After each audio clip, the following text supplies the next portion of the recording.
Okay, so today we are going to be talking about my thoughts on Descendants: The Rise of Red. So at first, I really liked the movie. I really loved the music. When the music was pretty good. I think overall, the biggest issue with the movie was the plot. I feels like the plot was all over the pace. The ending was really, really rushed. The pacing was terrible. It had really, really slow pacing. The basic plot of the movie is that Red, the daughter of Queen of Hearts, wants her own life. Wants to stop being judged by her mom and she wants to do what she wants to do. And she finally gets a chance to go to Oridon, and she basically tries to go back in time with Chloe, the daughter of Cinderella, to basically go back in time and stop her daughter from being like I meant to stop her mom from being like a terrible person. So the movie starts off with we learn that Mao, Evie, and Jay are off doing adventures overseas. Like, okay, that was such an amazing way to write them off and explain what was happening to them. Like, wow. and then and then Uma is now the principal of Ordon Prep, and she comes in, and then this is probably the chronologically speaking, this is the first plot hole of the movie that I noticed. I didn't like how so the whole point of the third movie was that they opened up the barrier to everybody. Like, everybody was allowed, nobody was, not allowed to be there. But then, surprise, surprise, they they didn't. Everyone was welcome except for Wonderland. Now, Queen of Hearts, at first she declined the invitation to go to Oridon, and then now she's not allowed to. and then now she's not allowed to go. Like, it doesn't really make any sense. So yeah, there's that. So that didn't make any sense to me. Like, either she wants to come or she doesn't want to come. So yeah, so Fairy Godmother says no, we don't want her. But Uma says no, everyone's allowed. So I want to allow the Queen of Hearts and everyone from Wonderland to come. And so then next I think we get into the opening number of Red, where we meet Red for the first time. Absolutely love the song, by the way. Definitely the best song from the movie, along with What's My Name. Definitely the two best. I love Red. And then after that, all right, so we can skip. So we're introduced to the pocket watch or whatever. For the original movie, the original title of the movie was actually Descendants for the pocket watch, I think. Then they changed it to Descendants: The Rise of Red. And next up, so we're introduced to that and time travel, and I think time travel was actually the issue for a majority of the plot holes in the movie. I think that was the main source of it. I feel like if they would have used a different concept, because time travel is pretty hard to write. Like, it's kind of hard to write that without making a bunch of plot holes. So it would have been better maybe if they used a different concept outside of time travel. Like, maybe the whole movie takes place in the present, or maybe they can look into the pocket watch and like get a glimpse of the past, and then they can show us like flashbacks from the past throughout the movie, rather than actually going into the past and changing it, because it does create a lot of writing issues and plot holes. With that being said, we see the pocket watch for the first time, the device they use to time travel throughout the movie, and they go over, oh, time travel is risky, you can mess with the fabric of time, blah blah blah. And so, surprise, surprise, Queen of Hearts, they get invited to Oregon. They receive the invite, and she says yes because she wants to take over Oridon. And then they go into Oridon, and I love the number Love Ain't It. Now we get to one of the biggest issues of the movie, which was the prank. So we first hear about the prank in Love Ain't It, where Cinderella says, what did she say? She said, back in high school, a mean prank was played, and ever since that fateful day, she was never quite the same. So obviously something happened that sent her over the edge, but the biggest issue obviously was that we never really get to see the prank in Castle Coming. We didn't really show what it was, but yeah, that didn't really make any sense to me. And then next up, we're gonna get more into that later, but I think after this, not too long, we have the Uma's reprise of What's My Name, which once again I absolutely loved. And then we get into the coop, and the coop was really honestly the only unpredictable part of the movie. Like, that was the only part that actually had me shook. Like, the movie kind of like takes a dive for the worst after that, and it kind of gets pretty predictable, and that was honestly the only unpredictable part of the movie. But yeah, so Red gets into a fight with Chloe or whatever, and then they both end up going back in time together to which what was Merlin Academy, which we know today as Ordon Prep, and we meet Bridget for the first time, and I absolutely loved Bridget's character. I loved her so much. She really is my comfort character. Like, she's so me coded. Like, I love her. And then, yeah, so I absolutely loved her. And this is basically young Queen of Hearts. Obviously, she's the exact opposite of how she is now. She's nice, she's warm, she's loving, where she's mean and evil and all those bad things now. And so, yeah, we meet her and young Cinderella, or Ella, and they used to be best friends. And another issue, another one of the main plot holes with the movie, was we didn't really get a glimpse of how their friendship fell out. Like, we just know they stopped being friends. In Loving It, Queen of Hearts says, no, she says, you guys used to be friends, and then she says, I saw right through her, Cinderella and I were classmates, or something like that. So we know something went down. Now, I know there's a conspiracy theory online that Ella was the one who did the prank, but that doesn't really make any sense. So let's get into the prank, which was obviously one of the biggest issues of the movie. So the prank is what sends her over the edge, turns her into a bad person from a good person, turns her evil, yada, yada, yada, and what have you. And they don't show what it is, so we're left to speculate. Now, it's alluded that the plan was to turn her into a monster. During the Perfect Revenge performance, what we're going to get into later, you can kind of see an animation of it where, like, Oleana gives Bridget a cupcake and then she turns into a monster. And I think at the end of the performance, she says verbatim, we're going to turn her into a monster. And Queen of Hearts, at one point during the coup or whatever, or before, tells Cinderella, being turned into a monster at your first dance is evil, and you didn't care, you were just off with your prince. Now, so that makes me think that Ella didn't do it, but I guess the ultimate betrayal that they talk about is just her not really caring, I guess. I guess that was it's not that she did the prank or she had anything to do with it, but she just didn't care. Like, she just didn't really care. And that's one of the issues I have with the movie. Like, the way they wrote Bridget and Ella's characters, I just don't think that would, like, I don't think this prank, because they really made Bridget as, like, a really, really big sweetheart and that nothing was going to destroy her light. So that prank, I don't know. I just don't know how that would have been it for her. Or it could just be me. But I don't. And then same with Ella's character. Like, they wrote her character as a really genuine person. Somebody who would always have Bridget's back and who would never betray her, especially for some boy. And then that's what she does. So, like, I don't know. Like, the character inconsistency is just kind of annoying me. But it could just be me. But I don't know. I just can't really imagine Ella doing that with the way they wrote her and directed her and the way she acted. But, I mean, I don't really know. But yeah, I guess that was the prank. I don't know, but we didn't really get to see it. But yeah, so their betrayal is still pretty much kind of weird. Like, we don't really know what happened. Because by the looks of the prank, they would have been friends regardless, by the looks of it. But I don't know. But yeah, I think next up we get into the Life is Sweeter performance, which I absolutely love this song, by the way. It's... it was basically like the theme song of the movie. Like, if the movie had a theme song, that would have been it. Now, I feel like this would have served better as the finale song instead of doing it halfway through the movie. But I understand that's why they did the remix of it. But the fact that they didn't really have, like, a big performance dancing finale number to celebrate was kind of weird. Like, Set It Off, You and Me. Because that was one thing about Descendants. They were always going to deliver a finale number. So the fact that they didn't really do much with it this time kind of annoys me.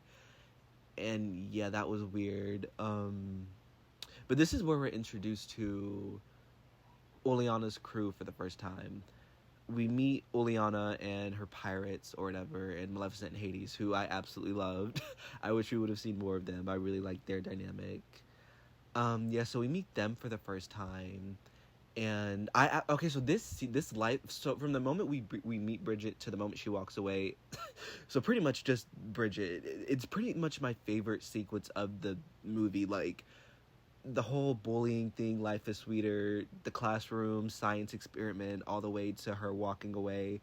That was, like, my favorite sequence of the movie right there. All of that together was my favorite sequence. And y'all know I love a good I love a good chase scene. Yeah, I should do a video on Scream or something like that. But I love a good chase scene. Absolutely. This is definitely my favorite part of the movie. I loved it. And so afterwards or whatever, they say, "Oh, so I guess we know who's doing the prank." And that never really made sense to me to begin with, because it really could have been anybody doing the prank. I mean, everyone bullied her. Everyone. I know now, but I don't know though. I guess they were right to a certain extent, but at the same time they weren't. Because I don't know if I want to get into that now, or if I want to wait, or if I want to. I don't know. I guess we can get into it now. So yeah, let's talk about that. Let's talk about all that. Let's get into the dance, the prank, the life. Let's talk about all of that. So my point was that I was getting at was that.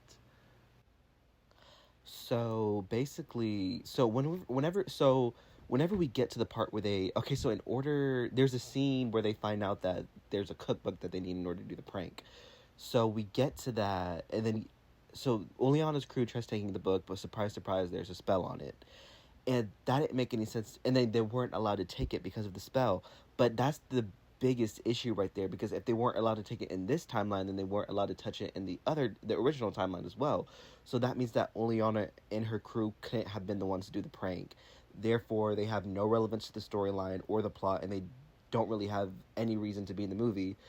Because because if they didn't do the prank, then who did? Because Ella, it's not, I don't know, because people think that Ella did it, but I don't know. That's not the way I don't know, because it sounded like Queen of Hearts was just mad at Ella because she was just off with her prince. So I don't know if it wasn't Ella, if it wasn't Oleana and her crew, then then what happened? Like if they turn her into a monster but they couldn't get the book to do it, then how did the prank take place? Like, I honestly think it would have made more sense. Like, I really loved Shuffle of Love, and I think they should have, rather than that whole library sequence, could have been taken out and replaced with Castle Coming. She performed Shuffle of Love at the dance, and the prank takes place there. And like while she's performing it or whatever, or at the end, like maybe they go full on Carrie and they're about to throw like a whole bucket of blood on her, but then maybe Red comes and shoves her out of the way and the blood falls on her instead, and then that can kind of be like her redemption or whatever. And that's why she was allowed to touch the book, because she was a good person, and that's how she redeemed herself. And yeah, because that didn't really make any sense to me. Speaking of which, I also really like the Get Your Hands Dirty performance. I absolutely loved that one. And the thing with that is when she breaks okay, I don't know, there's just so many issues with the timeline here.